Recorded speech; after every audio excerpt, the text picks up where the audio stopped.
Jadi itu biasanya dibangsakan dia bagi nafsu ya, karena kalau sifat itu baginya Ada je benda muda apa ni? Jika ada je benda muda kan? ya.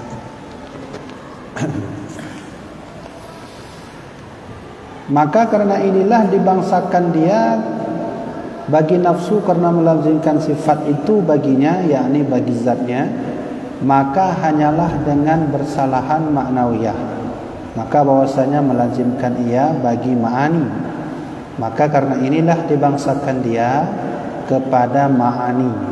Dan sesungguhnya diketahui daripada kalam musannif itu bahawa barang yang telah lalu daripada segala sifat itu dua bahagi. Salah satu daripada keduanya yaitu yang pertamanya sifat nafsiyah, dan yang kedua yaitu yang lima yang tinggal itu sifat salbiyah. Dan barang yang lagi akan datang daripada segala sifat itu dua bahagi pula. Salah satu daripada keduanya dan yaitu sifat wujudi, dan yaitu sifat ma'ani, dan yang kedua sifat ahwal yaitu sifat ma'nawiyah.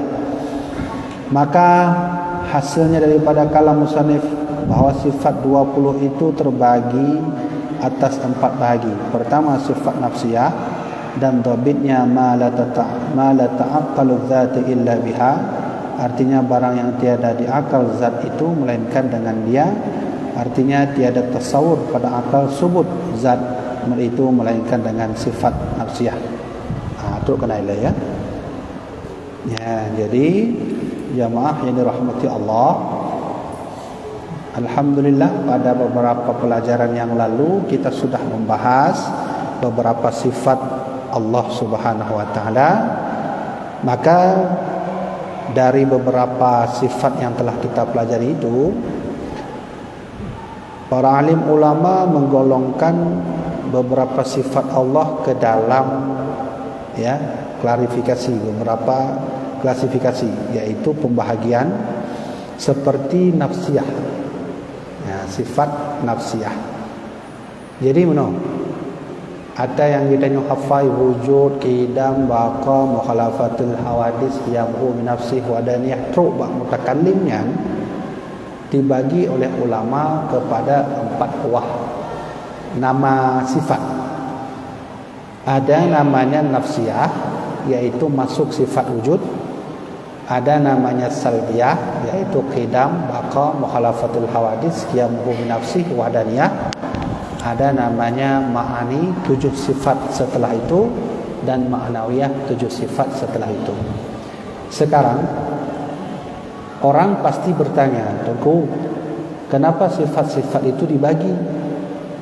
Kenapa ada namanya nafsiyah? Kenapa adanya nama ma'ani? Kenapa ada nama ma'nawiyah? Begitu. Membagikan sifat ini oleh para alim ulama memiliki beberapa tujuan penting. Jangan sampai nanti kalau ini tidak terbagi, ada beberapa akal manusia yang liar itu akan menimbulkan hal-hal yang tidak diinginkan dalam kita beriman kepada Allah.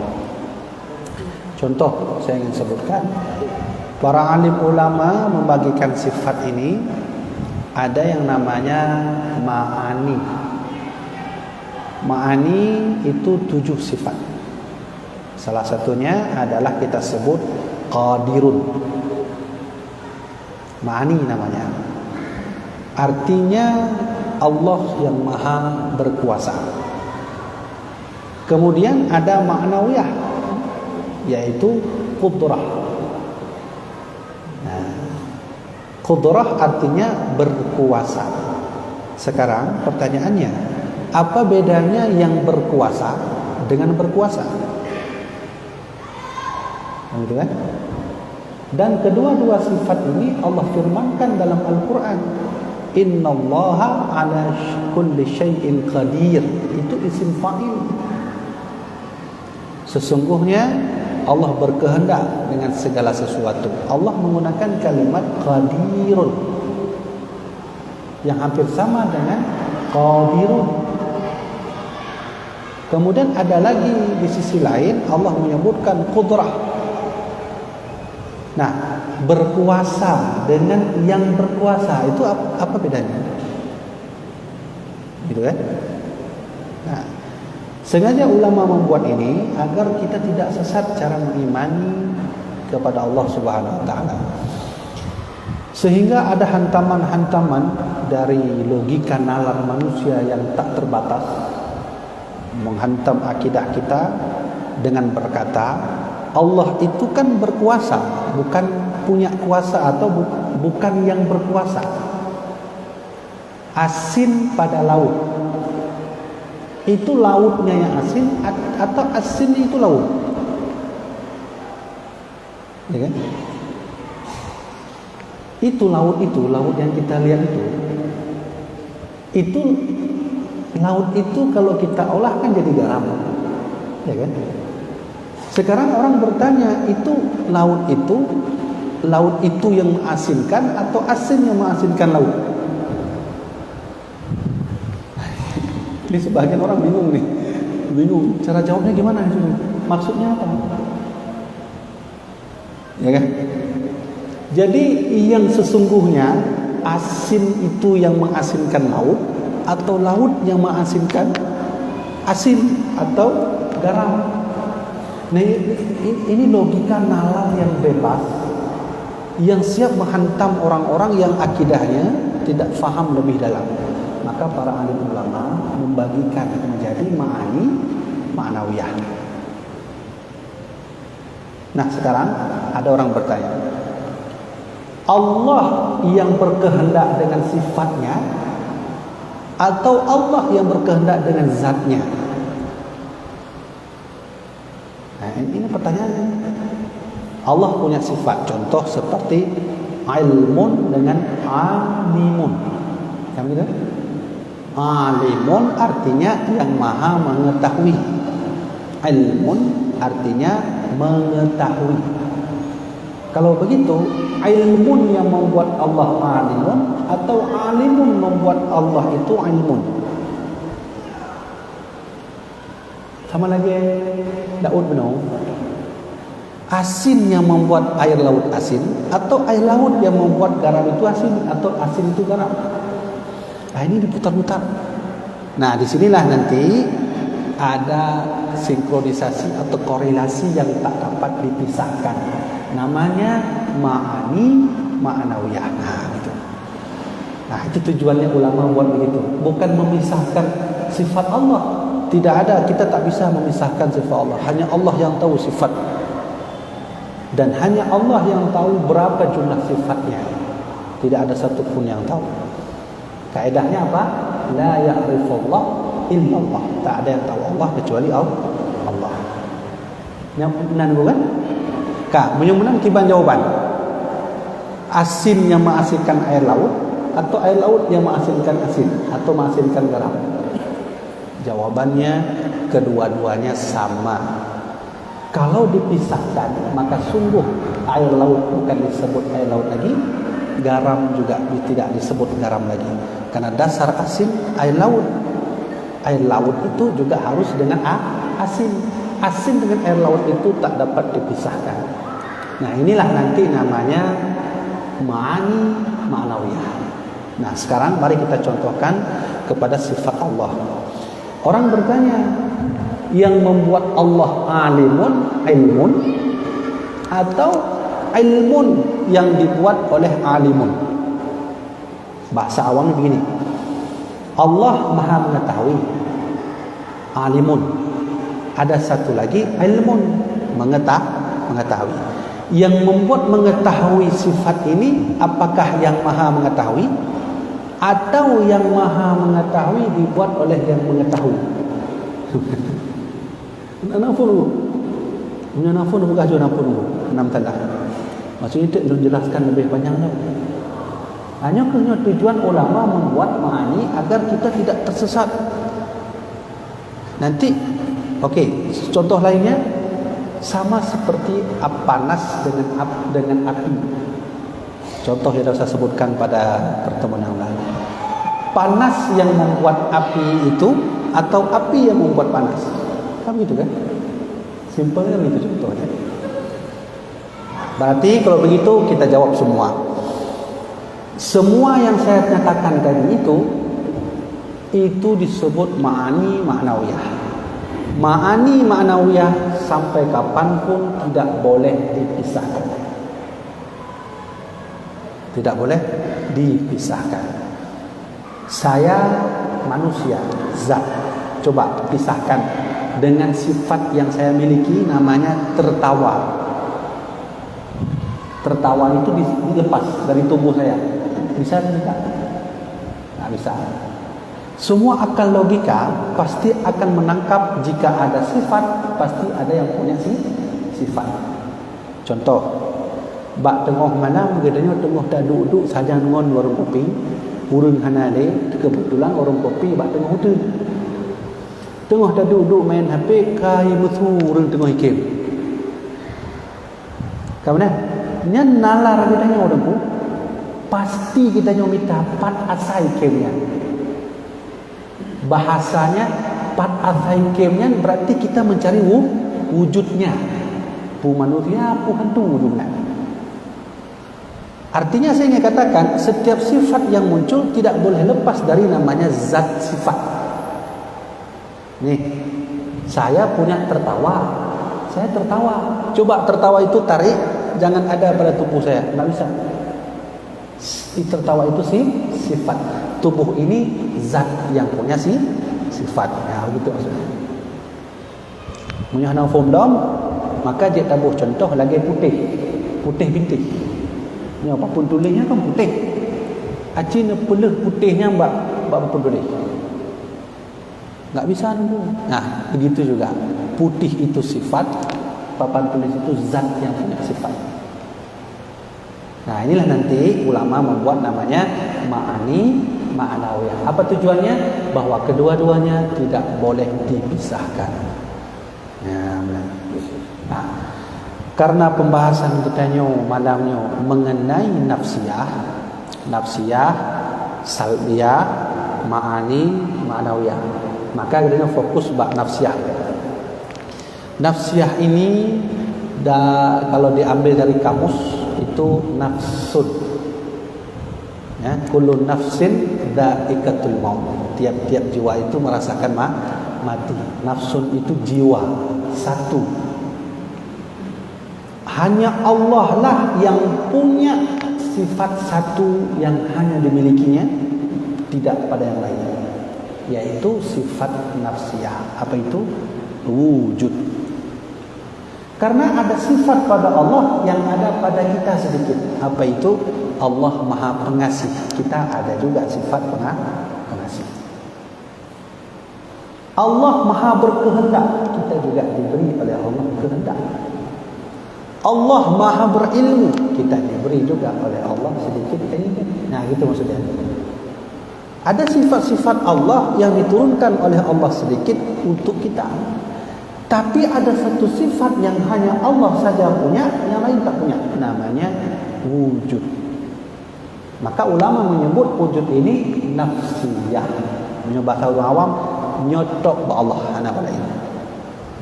Kaide, naurun tanya. Allah kan ada. Saya kan ada. Ini saya ada ini masih hidup. Coba, siapa yang berani mengatakan saya ada? Pada pertemuan yang lalu saya sudah sebutkan, andai ada orang bilang saya itu yang mana? Saya Tunku Habibie, ya yang mana? Ini saya, bukan, ini bukan saya, ini dada. Ya, orang kalau sombong kan begitu guys.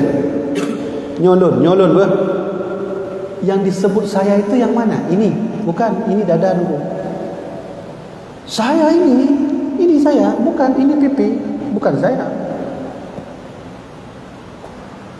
Ya, jadi lu kena tanya yang disebut saya itu yang mana? Ini saya, bukan ini perut. Di sini kita tak tahu bagaimana cara menjawab. Ternyata tak ada yang bisa menggunakan kata saya kecuali Allah yang bisa menggunakannya. Mana dalilnya?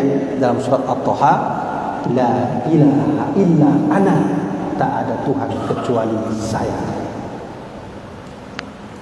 Punya tunjuk je. Tunjuk tu saya. Yang mana? Cuba tunjuk. Ini. Bukan, ini dada, bukan saya. Ini saya ini, bukan, ini kepala, bukan saya.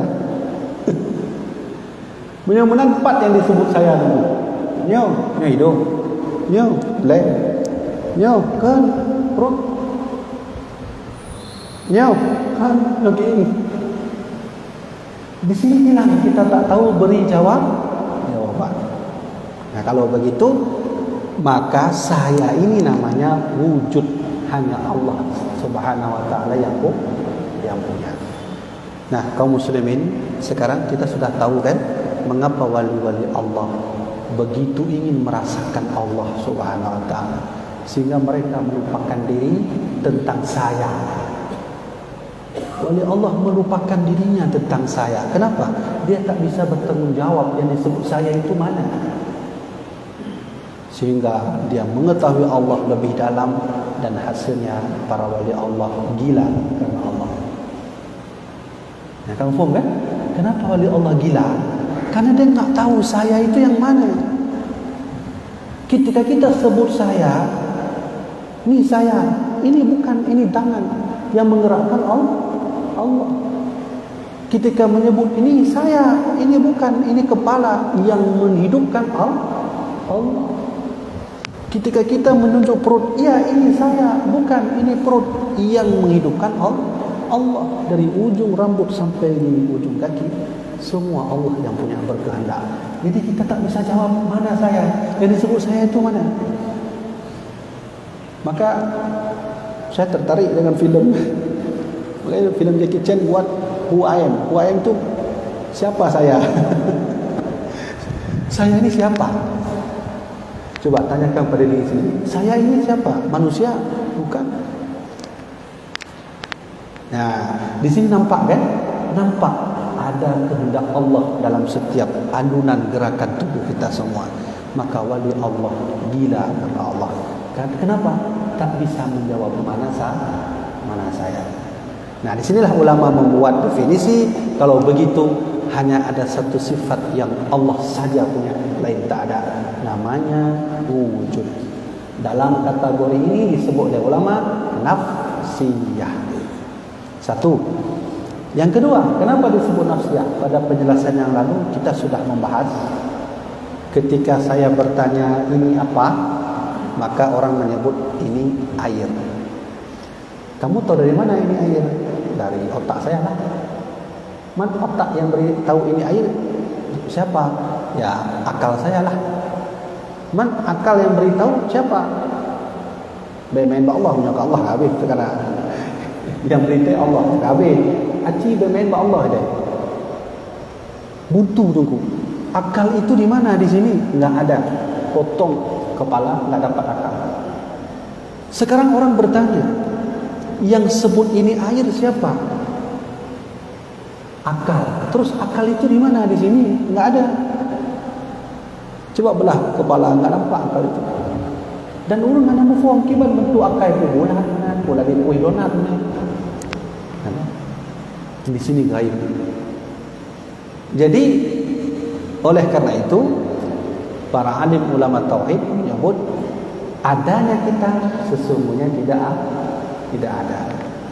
Maka nanti kita akan merujuk kepada surat dalam Al-Quran itu, ya, wa mal hayatud dunya illa la'ibun wa lahwun.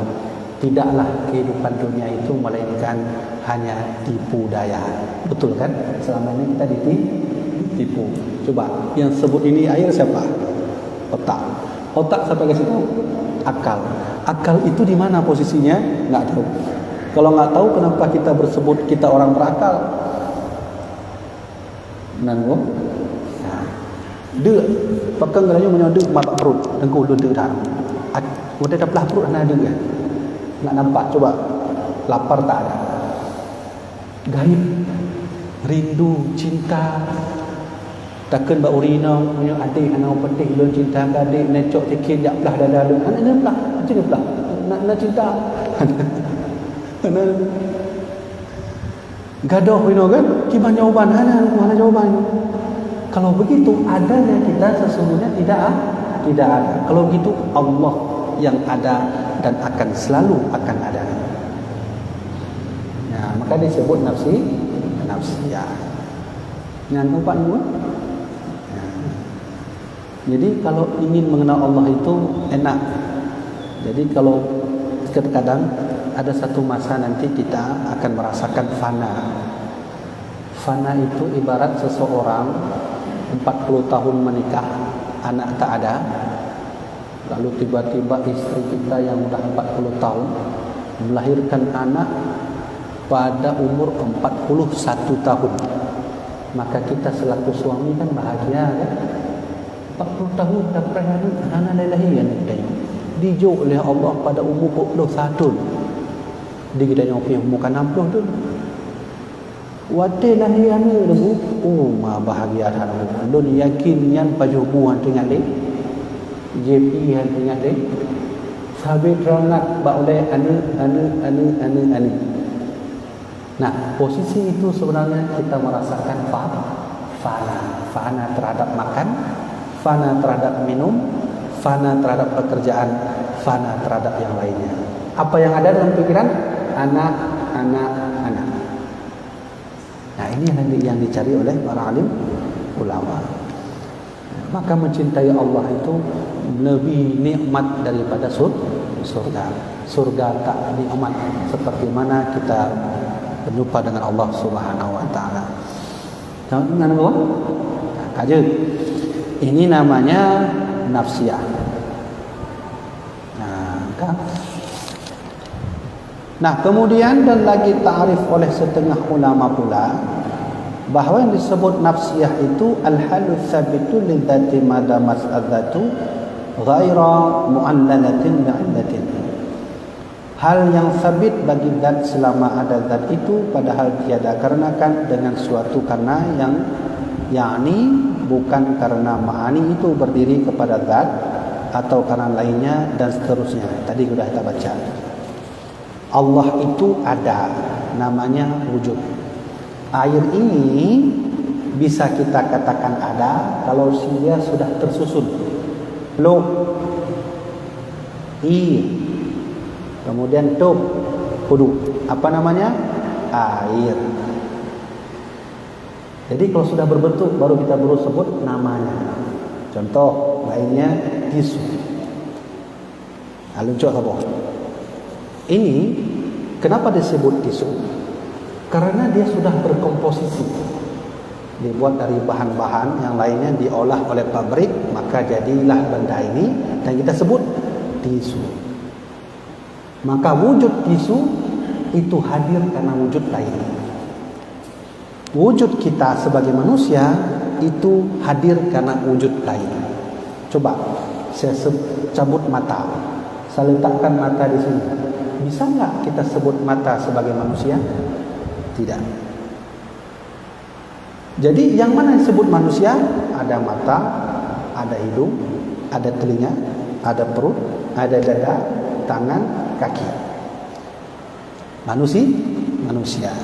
Coba lepaskan tangan, potong tangan, letakkan, sebut. Ini manusia atau tangan? Tangan, bukan manusia. Kalau begitu, wujud kita ini ada manusia karena ada hadir yang lainnya. Benar kan? Ada kita karena ada yang lain. Nah, kalau Allah adanya Allah bukan ada yang lain. Allah itu ma la ya'lamu min syai', tidak ada sesuatu pun yang berhubungan dengan wujudnya Allah. Allah Maha ada selama-lamanya. Apa manfaat saya bilang begini? Ini yang lebih berbahaya. Sebahagian orang berakidah, betul kan? Belum doa, yang doa, ya Allah, berilah moto sabuh kepada saudara Adun. Kemana? Amin. Singoh hijak ngon medanya, jak pegah ba ada. Oma berkat doa Adun dan karena moto sabuh itu. Oh iyalah, nak berkat Adun berdoa kepada Allah, Allah mengabulkan doa Adun. Maka nama moto orang Nah salah. Terlebih dia tengok anak salah kan? Anak salah kan? Tapi ini menjadi pertanyaan bagi ateis. Sebenarnya Allah yang memberikan doamu itu apa sebab karena engkau berdoa atau sebab Allah berkehendak? Kemudian Allah kasih mobil. Pertanyaannya, Allah kasih mobil itu apakah efek doamu atau memang Allah sendiri yang mau mengabulkannya, bukan karena doa? Maka jawabannya karena Allah. Menyamana ditanya oleh goblok tu, apa makna ayat Al-Quran? Ud'uni astajib lakum. Berdoalah kepadaku, niscaya akan aku kabulkan. Yang apa makna? Menyokong karena efek doa gitu. Artinya saya ingin bilang, apakah kehendak Allah itu difaktori oleh doa orang? Nah, begitu maksudnya. Ya kan? Oh, itu kan karena Allah mengabulkan doa saya. Nah, benar. Bahasanya nak itu, tapi yang salah ya. Pada begahnya, oh laki mah. Bukan karena doamu Allah mengabulkan ini, karena kehendak Allah sendiri, bukan karena doamu. Kamu menyenurun tanya, ud'uni astajib lakum, berdoalah kepadaku, niscaya aku kabulkan. Yang makna, walau begitu Allah berfirman, tetap Allah yang punya hak prerogatif berkehendak. Jadi baik mana bahasa ni? Baik gara-gara Allah berkehendak gara-gara nanya lain yang baik. Menyomenan cara mencerita dia bisa kafir. Apa maksud kan? Baik nasagai iman dia mana? Allah berkehendak karena ada faktor lainnya. Benar maksudnya? Baik. Ya. Yang sama lagi urungkeunnya bahaya. Kadang-kadang karena penceramah yang salah dari saya, yang benar dari Allah. Nah lah. Betulan. Betul urung berceramah kan? Nanti kan? Baiklah, sekian dari saya. Kemudian sekian dari saya, mudah-mudahan bermanfaat ceramah ini. Apabila ada kata-kata yang salah, itu dari saya, dan yang benar dari Allah. Usikum binafsi taqwa Allah. Benar kan? Terus kalau begitu bahasa kita sebut akan bertentangan dengan hadis Nabi riwayat Imam Bukhari Muslim dalam kitab Arba'in Nawawi, hadis nomor 2. Kalau bahasa Ustaz Adi Hidayat, sebelah kanan paling bawah. Itu Ustaz. Apa kata Nabi? Antu'minu bil qadri khairihi wa syarrihi. Engkau beriman, mempercayai bahwa segala yang baik dari Allah, segala yang buruk dari Allah. Siapa yang bilang? Rasulullah. Man pakan tempat kita nyatakan yang buruk dari saya, yang baik dari Allah. Nah, ini akidah Jabariyah, Mu'tazilah. Kalau ada orang yang sebut seperti itu ceramahnya, secara tidak langsung ideologi kaum Mu'tazilah sudah ada dalam pikiran kita. Ingatlah, yang buruk dari Allah, yang baik juga dari Allah. Terus apa fungsi kita? Fungsi kita adalah ikhtiar. Allah tawarkan 2 buah tempat, baik, buruk. Kita manusia, maka Allah suruh, hai kamu, ingin ke tempat yang baik ku izinkan, ingin tempat yang buruk aku izinkan. Nah, nyanyi baik telah bahas.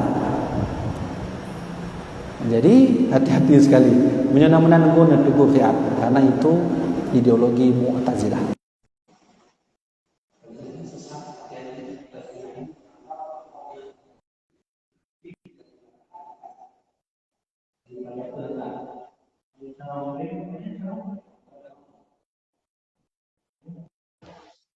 Belum kaya itu. Yang kita nyawa kaya kon karena Allah. Nah, jadi oleh karena itu bahwa wujud Allah itu tidak berefek dari yang lain. Allah berdiri sendiri, berkehendak sendiri, mengetahui ilmu, bukan karena faktor yang lain. Bukan? Baik. Kemudian bahwasanya ya dan keluar dengan kata tiada dikarenakan dengan sesuatu karena yaitu sifat manawiyah. Maka yaitu hal yang sabit bagi zat dua tetapi dikarenakan dengan makna itu berdiri pada zat seperti yang lagi akan datang bicaranya insyaallah. Jadi begini, ini ada dua pendapat ulama. Ada yang sebut wujud itu bukan sifat tapi zat. Ada yang sebut bahwa wujud itu sifat yang ada pada zat. Itu hanya perbedaan pendapat saja dan hanya Allah yang tahu bagaimana ya Allah itu. Dalam kitab yang sering kita baca ini bahwa wujud itu masuk kepada sifat. Nih, ini saya zat. Zat itu artinya benda yang berbentuk. Nah, ini tangan saya berbentuk. Nah, ini berbentuk. Mata saya berbentuk. Hidung saya berbentuk. Rambut saya berbentuk. Itu namanya zat. Maka ditempelkanlah oleh Allah. Zat. Jadilah wujud. Nah, jadi kita ini wujud karena ada zat-zat. Buat kue bolu. Kue bolu itu sehingga disebut bolu karena ada zat. Apa itu? Gula, tepung, susu, ini namanya zat. Nah, para alim ulama menyebut bahwa sifat wujud itu bukan sifat, tapi zat. Namun demikian, lebih banyak kita ikut bahwa wujud itu adalah sifat. Ini khilaf ulama. Nah, maka oleh karena itu, dia huwa artinya sifat itu lahu zat dan tiada bagi Allah Ta'ala sifat nafsiyah melainkan wujud doang, tetapi tersebut dalam asyah al-nasi atas matan kubra. Bahwasanya Allah Ta'ala bersalahan bagi segala yang baru dengan beberapa sifat nafsiyah seperti jalal dan jamal dan hilmu dan umpamanya, dan kata musannif wal khamsatu ba'daha salbiyah. Sudah habis sampai situ. Nah, nanti kita akan bahas sifat yang kedua, salbiyah. Kalau gitu saya beri kesimpulan. Malam ini alhamdulillah kita sudah belajar namanya sifat nafsiyah. Saya ulangi lagi, sifat nafsiyah itu sifat yang hanya Allah saja yang punya, yang lain tidak ada. Namanya nafsiyah. Ada juga sifat ma'ani. Allah Maha Pengasih, ada pada kita sedikit Maha Pengasih. Allah Maha Berganda, ada pada kita sedikit berganda. Itu namanya ma'ani. Tapi ada satu sifat yang hanya Allah saja punya, ya, nafsiyah. Habis kemudian baru besok kita masuk sifat salbiyah. Apa itu artinya? Apa fungsinya? Dan seterusnya. Jadi nantinya nawatirnya betul itu.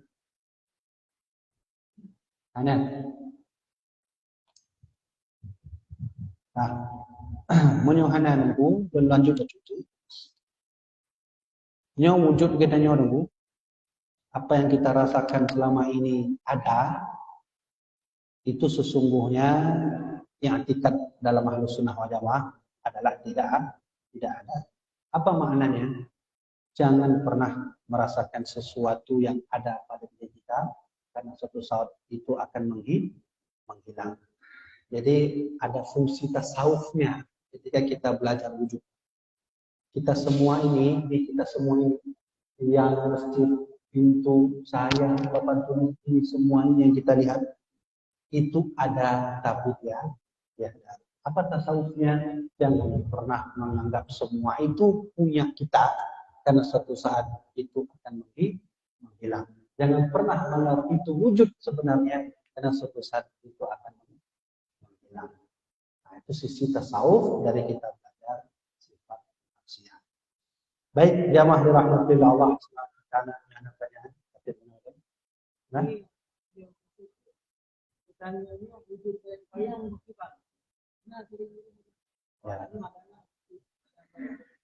ya. Ya, nah runtanya adalah wujud bayang-bayang. Wujud bayang-bayangnya artinya adalah bahwa kita kan wujud asli. Bedanya bukan wujud asli. Bedanya adalah alamatul ilallah, tanda untuk mengenal Allah. Maka hadir tersebut bedanya wujud sebenarnya, tapi wujud bayang-bayang. Bayang-bayangnya adalah hidup. Nanti itu bayang-bayang adalah. Kenapa disebut bayang-bayang? Ada wujud asli. Apa itu? Matahari. Matahari yang membuat kita itu memunculkan bayang-bayang. Maka bayang-bayang itu sebenarnya tidak ada. Apa yang ada? Matahari. Maka matahari itu sesungguhnya juga tidak ada. Apa yang ada? Ya apinya itu, api matahari. Dan seterusnya. Yang ujung-ujung hanya menuruni. Hanya Allah yang maha. Hanya. Jadi jamaah rahmatullah Allah Subhanahu wa taala, sekianlah yang kita sampaikan dan bermanfaat bagi kita sendiri, bermanfaat bagi jamaah rahmatullah Allah Subhanahu wa taala. Allahu a'lam bis-shawab.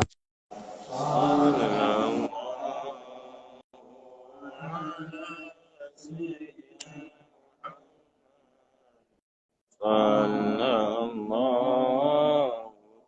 alaihi wasallam. Sallallahu ala sayyidina Muhammad. Sallallahu alaihi wasallam. Sallallahu ala sayyidina Muhammad. Ya Rabbi salli alaihi